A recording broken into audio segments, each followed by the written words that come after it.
உலகத்துல எது முக்கியம்னு கேட்டா கன்ஃபார்ம் எல்லாரும் சொல்ல வேண்டியது பணம் தான். அப்படிப்பட்ட பணத்தை வச்சுக்கிட்டு எந்த ஒரு துபாய்க்காரங்க என்னென்ன பண்றாங்கன்றது உங்களுக்கு தெரியுமா? உதாரணத்துக்கு பாத்தீங்கன்னா பெட்டாக டைகரையும் லைனையுமே வளர்க்குறாங்க. அது மட்டும் இல்லாம அவங்களோட பணத்தை வச்சு என்னென்ன அற்புதங்கள் பண்றாங்கன்றதை தான் எந்த ஒரு வீடியோல உங்களுக்கு காமிக்க போறேன். துபாய்னாலே பணம் மட்டும் நினைச்சிட்டு இருக்க உங்களுக்கு துபாயை பத்தி எக்கச்சக்கமான விஷயங்கள்லாம் எந்த ஒரு வீடியோல சொல்ல போறேன். ஸோ இந்த ஒரு வீடியோ ரொம்பவுமே இன்ட்ரெஸ்டிங்கா இருக்கும். ஸோ வாங்க டைம் மிஸ் பண்ணாம வீடியோக்குள்ள போகலாம். அப்படி இந்த ஒரு வீடியோவில் நம்ம முதல்ல பார்க்க போகிறது தான் the red light districts in Dubai.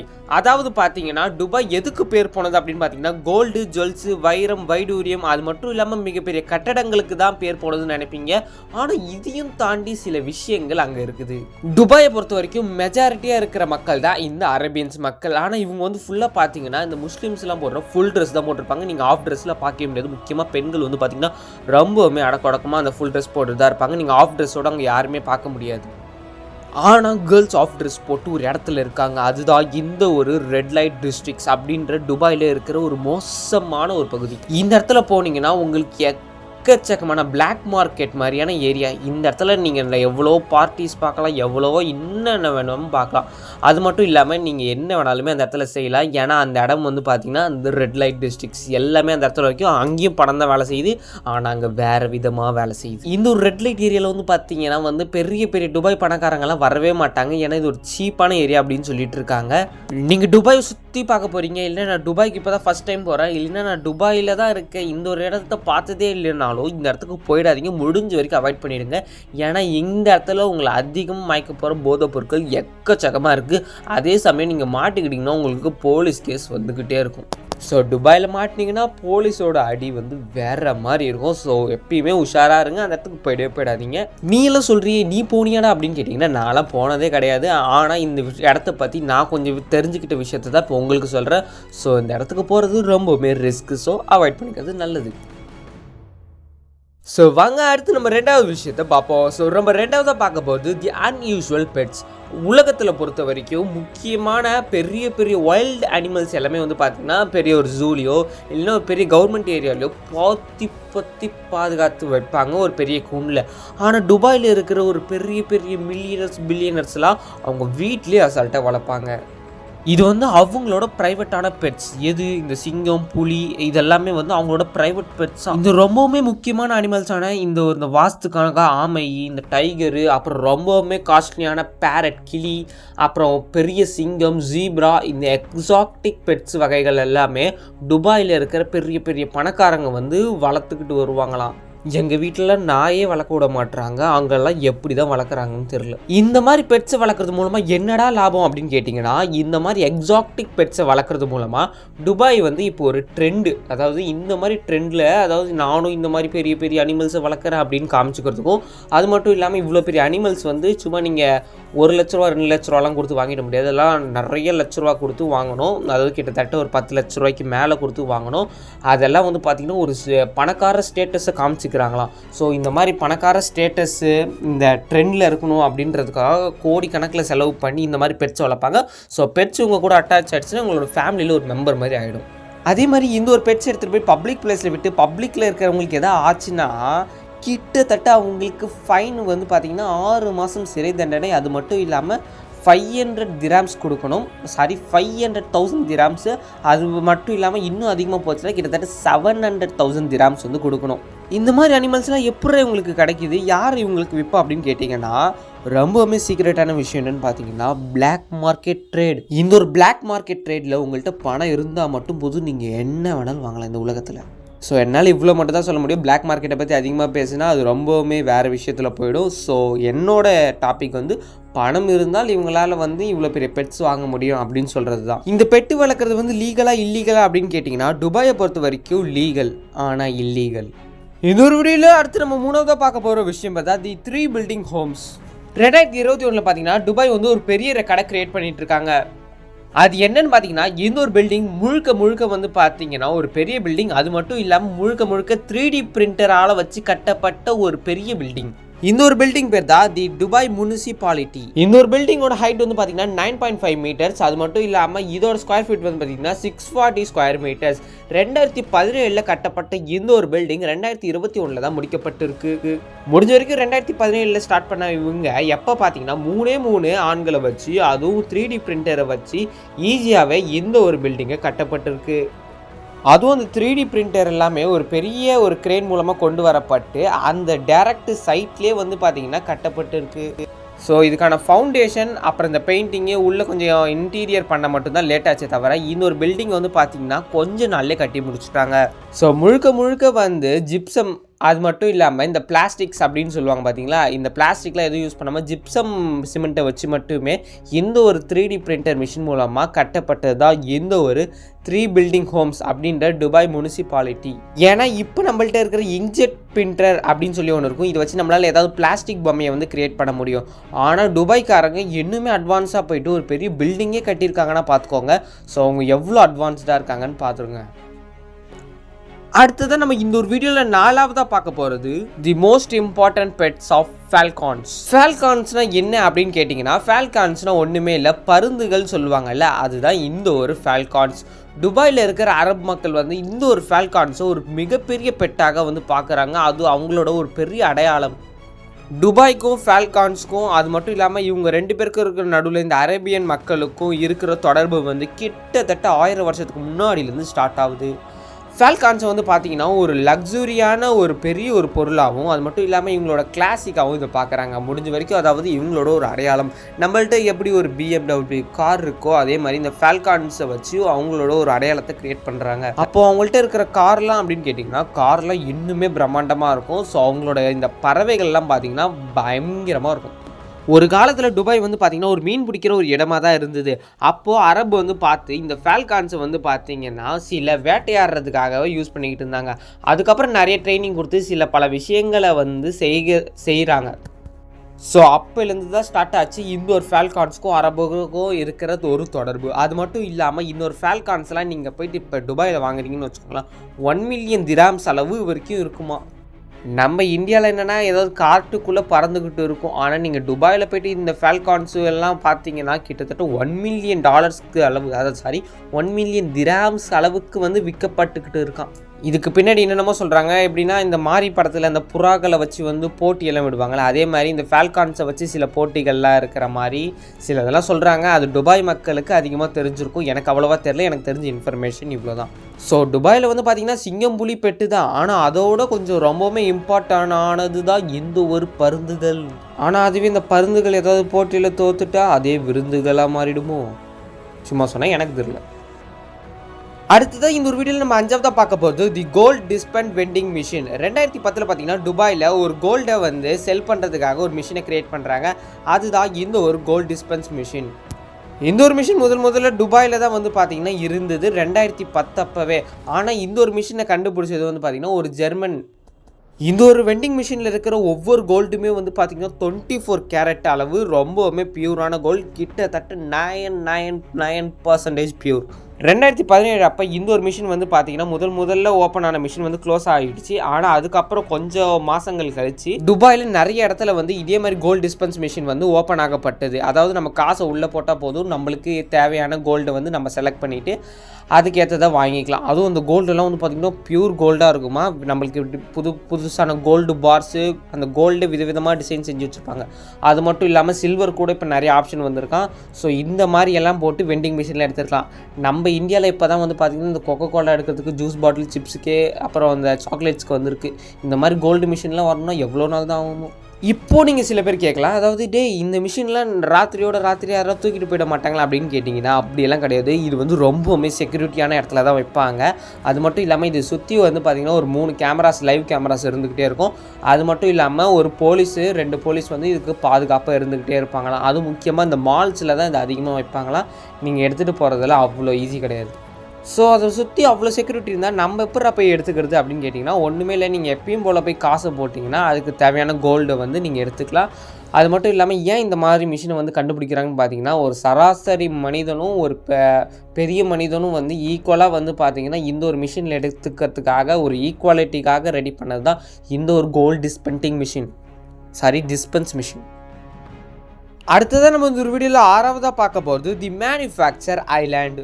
என்னடா சொல்கிற, ஐலாண்ட்னா தீவு தானே கேட்டிங்கன்னா ஆமாம். ஆனால் ஐலாண்டு வந்து எப்படி கிரியேட்டப் பண்ணுவாங்க, இது வந்து எப்பயுமே தானாக இயற்கையாக கொடுத்தது தானே அப்படின்னு கேட்டிங்கன்னா, துபாயை பொறுத்த வரைக்கும் இயற்கையாக கொடுத்தது எல்லாமே ஓரளவு அழிச்சிட்டு செயற்கையாக உருவாக்குனது தான் இந்த ஒரு ஆர்டிஃபிஷியல் மேனுஃபேக்சரல் ஐலாண்டு. துபாய்க்காரங்க அதிகமாக இந்த மாதிரியான ஐலாண்டை வந்து கிரியேட் பண்ணுறதுக்கான ஒரு பெரிய காரணம் ரியல் எஸ்டேட் அண்ட் டூரிசம். அதாவது துபாயை சுற்றி பார்க்க உலகத்திலேருந்து எக்கச்சக்கமான மக்கள் வந்தாங்கன்னா அவங்கள்ட்ட காசு வாங்கி புதுசாக என்ன வேணாலும் கட்டலாம், அவங்களுக்கு தேவையானது என்ன வேணாலும் வாங்கிக்கலாம். ஸோ அப்படி சுற்றி பார்க்க வரவங்களுக்கு துபாய் வந்து பார்க்க ரொம்பவுமே சூப்பராக இருக்கணும்ல. ஸோ சூப்பராக இருக்கிறதுக்காக அங்கே எக்கச்சக்கமான கோடிகள் கொடுத்து செலவு பண்ணிக்கிட்டு இருக்காங்க. அதாவது பார்த்திங்கன்னா துபாய்க்காரங்களுக்கு அவங்களோட அந்த இடம் வந்து பார்த்திங்கன்னா இன்டர்நேஷ்னல் டூரிசம் ஹப்பாக வந்து மாற்றணும்னு ஒரு ஐடியா. அதாவது அவங்களோட இடம் தான் உலகத்திலே வந்து பார்த்திங்கன்னா ஒரு இன்டர்நேஷ்னல் ஹப் பார்க்கணும் அப்படின்றதுக்காக எல்லாருமே tourism best place in world அப்படின்ற பேரை வாங்கணுன்றதுக்காக அவங்க சூப்பராக ஒன்று எக்ஸாக்டிக்காக பண்ணிக்கிட்டு இருக்காங்க. உதாரணத்துக்கு ஆர்டிஃபிஷியலாக க்ரியேட் பண்ண ஐலாண்டில் வந்து பார்த்திங்கன்னா தி பாம் ஜுமேரா, பாம் ஐலாண்ட் இந்த மாதிரியான ஒரு இடம்லாம் இருக்குது. ஸோ இந்த மாதிரி தீவில் யாராவது வாழ்வாங்களா அப்படின்னு கேட்டிங்கன்னா கிட்டத்தட்ட 10,000க்கும் மேற்பட்ட மக்கள் வந்து இந்த ஒரு இடத்துல வந்து வாழ்ந்துக்கிட்டு வராங்க. நம்ம லைட்டாக தண்ணி தேங்கியிருக்கே அது மேலே ஒரு மூட்டை மண்ணை கொட்டணுனாலே 500 ரூபா வாங்குவாங்க. அவங்க ஒரு பெரிய கடல் மேலேயே மண்ணை கூட்டி அதுக்கு மேலே பில்டிங்ஸை கட்டியிருக்காங்கன்னா எக்கச்சக்க பில்லியன் மணி அளவு செலவாயிருக்கும் பார்த்துக்கோங்க. ஸோ வாங்க அடுத்த விஷயத்த பார்ப்போம். துபாயில் உள்ள இன்னொரு இன்ட்ரெஸ்டிங்கான விஷயம் என்னென்னு பார்த்தீங்கன்னா ஒரு புகாட்டி கார். இந்த காரில் யார் வச்சுருக்காங்கன்னு பார்த்தீங்கன்னா துபாய் நாட்டில் உள்ள போலீஸுங்க தாங்க. அங்கே உள்ள போலீஸுங்க ஒன்று சாதாரண ஜீப் அம்பாசிடர் கார் மாதிரிலாம் வச்சுருக்க மாட்டாங்க. அங்கே இருக்கிற எல்லாருமே ஒரு தரமான கார் தான் வச்சுருப்பாங்க. ஒன்று பேர் சும்மா அற்புதமாக இருக்கும். புகாட்டி, ஃபெராரி இது எல்லாத்துமே போலீஸுக்கு தாங்க. அது மட்டும் இல்லாமல் இவங்களோட எல்லா காருமே ஸ்போர்ட்ஸ் கார் மாதிரி இருக்கும். அதுலேயும் இவங்க இப்போ வச்சுருக்க ஜெனஸ் GV80 அப்படின்ற ஒரு கார் வந்து கிட்டத்தட்ட 3 litre turbo charged VA8 engine கொண்ட காராக. இது இவங்க லேட்டஸ்ட்டாக யூஸ் பண்ணுற ஒரு காரோட மாடல். 2021 டொயோட்டா சூப்ரா அப்படின்ற ஒரு கார் யூஸ் பண்ணியிருக்காங்க.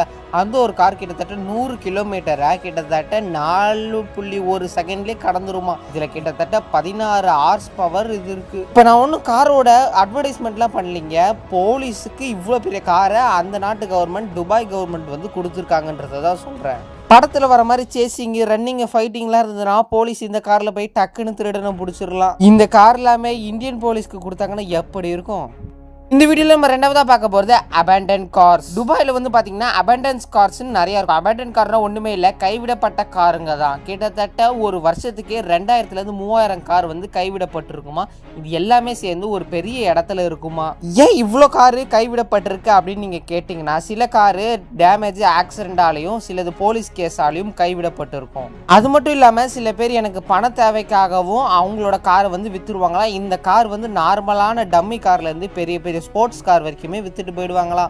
இந்த ஒரு வீடியோவில் நம்ம 3வதாக பார்க்க போகிறது தி கோல்டன் டாய்லெட். இந்த உலகத்திலே நீங்கள் பார்க்கக்கூடிய கோல்டன் டாய்லெட் எங்கே இருக்குன்னு பார்த்தீங்கன்னா துபாயில் மட்டும்தாங்க இருக்குது. அதுலேயும் குறிப்பாக துபாயில் உள்ள ஒரு ஆர்ட் கேலரி மியூசியத்தில் மட்டும்தான் இருக்குது. இந்த ஒரு டாய்லெட்டில் வெறும் கோல்டில் மட்டும் கட்டலிங்க, ரிங் லைட் மாதிரி ஒன்று சுற்றி இருக்குல்ல, அது ஃபுல்லாகவே டைமண்ட்ஸாக. கிட்டத்தட்ட 40,815 டைமண்ட்ஸ் அதில் பொருத்தப்பட்டிருக்கான்.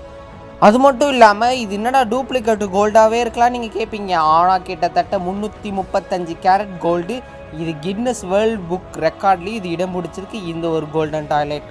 சரி, இது எதுக்குடா நீ கோல்டில் கட்டுற அப்படின்னு கேட்டிங்கன்னா வேற என்ன, பணம் இருக்குது கட்டுறான். Dubai driverless train. துபாயில் உள்ள ஒரு அழகான இடம் தாங்க தி பாம் ஜுமேரா. இந்த பாம் ஜுமேரான்ற ஒரு இடம் தாங்க உலகத்திலே உள்ள பெஸ்ட்டு பீச்சு, ரெஸ்டாரண்ட், ஹோட்டல்லாம் இருக்கு. கிட்டத்தட்ட 5 கிலோமீட்டர் பர் ஹவரில் கடந்துற இந்த ஒரு ட்ரெயின் வந்து டிரைவர்லெஸ் ட்ரெயினாக. இதை நக்கீல் அப்படின்ற ஒரு கம்பெனி வந்து இவங்களுக்கு ப்ரொவைட் பண்ணியிருக்காங்க. துபாயோட மோனோ ரயில் டிரைவர்லெஸ் ட்ரெயின்னா அது இதுதான். ரோட்லேருந்து 10 அடி தாங்க மேலேயே இருக்குமா. நீங்கள் அந்த பாம் ஜுமேராவை சுற்றி பார்க்கணுன்னா இந்த ஒரு ட்ரெயினில் ஏறி போனால் போதும், அந்த இடத்தையே நீங்கள் அழகாக சுற்றி பார்த்துடலாம் கிட்டத்தட்ட 10 நிமிஷத்தில். இந்த பாம் ஜுமேராவோட எல்லா இடமும் ரொம்ப சூப்பராக இருக்கும். அதுலேயும் தி பாம் கேட்வேன்ற இடம் பார்க்க பயங்கரமாக இருக்கும்.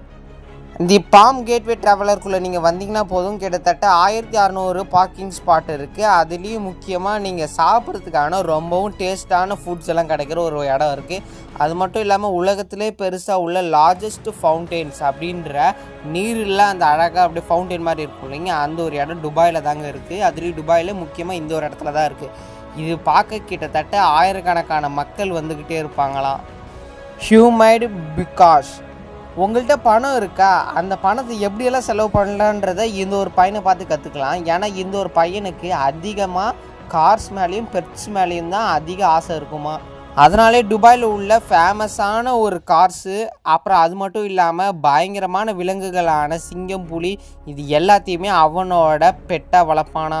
துபாயிலே உள்ள ஒரு பெரிய ப்ரைவேட் ஜூ இவனுக்குன்னு தனியாக இருக்கான். அது மட்டும் இல்லாமல் இவனுக்குன்னு தனியாக ஒரு ப்ரைவேட் ஷிப்பு, தனியாக ஒரு ஜூ, இது எல்லாமே இவனுக்கு சொந்தமானதான். இந்த ஒரு பையனை பார்க்குறப்ப நிறைய பேருக்கு பொறாமையாக இருக்கும். ஏன்னா இவன் வேஸ்ட்டாக வெறும் சிங்கம் மூலிகிட்ட அந்த காசு எல்லாத்தையுமே வீணாக்குறான். அதுக்கு பதிலாக இவன் ஏதாவது இடத்த வாங்கி போட்டா வச்சு அவன் வருங்காலத்துக்கு யூஸ் ஆகும். இந்த காசுலாம் எங்கிட்டே இருந்ததுன்னா நான் எவ்வளவோ இடங்கள் நகைகள் தாங்க வாங்குவேன். இவன் பாருங்களேன், சிங்கம் புலியை வளர்த்துக்கிட்டு டைமை காசை வேஸ்ட் பண்ணுறான். இவன்கிட்ட இல்லாத பொருளே இல்லைன்னு தான் சொல்லி ஆகணும். ஏன்னா இவங்கள்ட்ட இருக்கிற எல்லா பொருள், காரு, காஸ்ட்லியான வாட்சி, டைமண்ட்ஸுன்னு எக்கச்சக்கமாக இருக்கான். அது மட்டும் இல்லாமல் இவன் ஒரு சிங்கத்தை ரீசெண்டாக வாங்கியிருக்கான். கிட்டத்தட்ட $50,000 கொடுத்து வாங்கியிருக்கான். இது நம்ம இந்திய பணத்துக்கு சொல்லி ஆகணும்னா கிட்டத்தட்ட 4,16,08,000 வருது. சரி, அதை விடுங்க. அதோட பணத்தை அதிகமாக துபாய் நாடு எதுக்கு செலவழிக்குது தெரியுமா?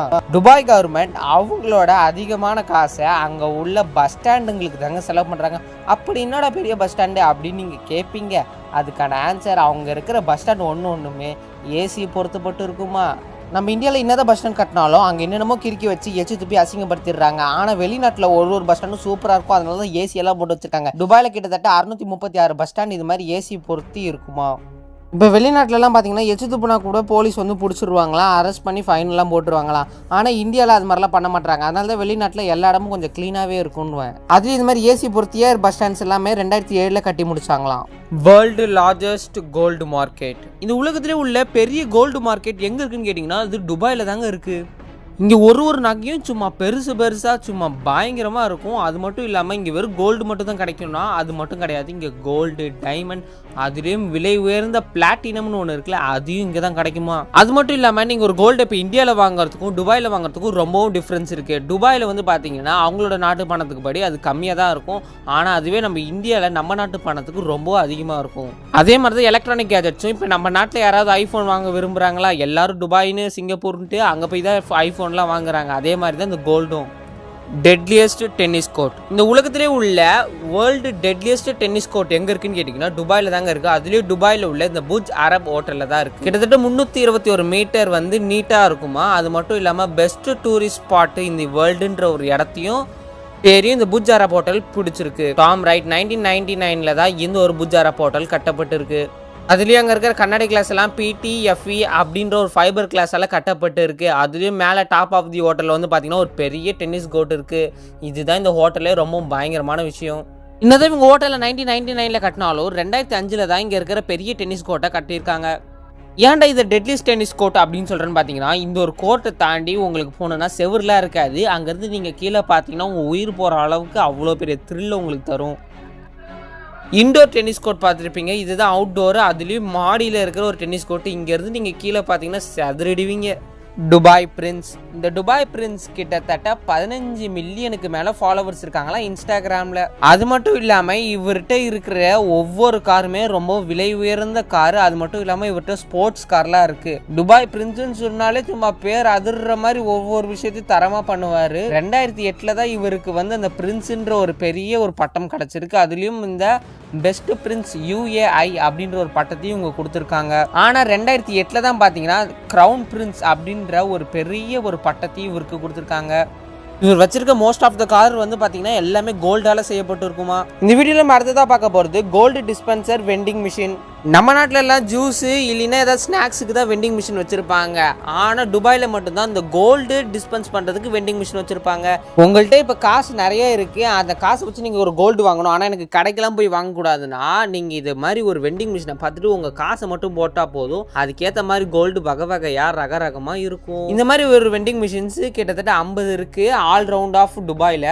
இதில் இருக்கிற நீங்கள் ஒவ்வொரு கோல்டுமே சாதாரணமாக நினச்சிட வேணாம். அதுவும் துபாய் கோல்டுனா ரொம்ப வேல்யூபிள், குவாலிட்டி மற்றும் பியூரிட்டி அதிகமாக இருக்குமா.